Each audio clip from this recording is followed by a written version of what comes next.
हमारे मुख्यमंत्री जी पे इतनी चर्चा होती है, मैं पूरे भारत में जाता हूँ, इतनी चर्चा होती है, मगर क्यों? लोग कहते हैं वे तो संत हैं, वे तो पीठाधीश्वर हैं और शासन, और हमारे यहाँ जो घटनाएं होती रहती हैं, अपराध मुक्त जो प्रदेश हुआ, तो मैंने लोगों से कहा कि देखो संतों का काम ही होता है, दो प्रकार के संत हैं।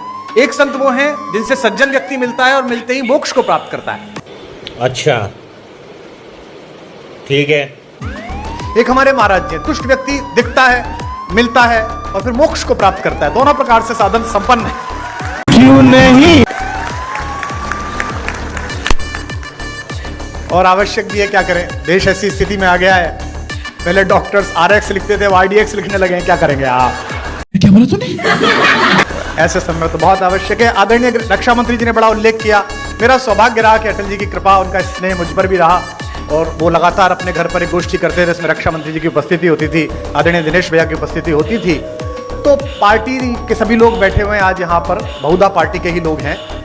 तो तीन प्रकार की पीढ़ियां पार्टी में आ गई हैं। अटल जी की पीढ़ी थी जिसमें आदरणीय अडवाणी जी, जोशी जी, वो एक पीढ़ी थी। फिर आदरणीय रक्षा मंत्री जी की, प्रधानमंत्री जी की एक पीढ़ी आई। अब एक तीसरी पीढ़ी हमारे यशस्वी मुख्यमंत्री जी की, देवेंद्र फडणवीस जी की। तीन पीढ़ियां लगातार काम कर रही हैं और तीनों के दृष्टिकोण में अंतर है।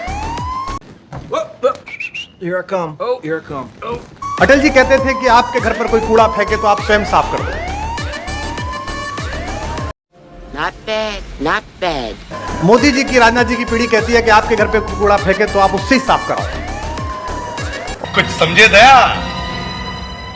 हाँ सर, इसका मतलब है इसका मतलब है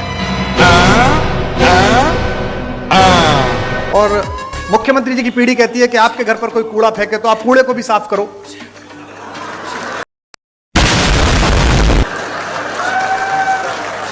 आप में से कुछ कम लोग समझे, इसके लिए मैं आपका आभारी हूं। बड़ा हरामी हो बेटा।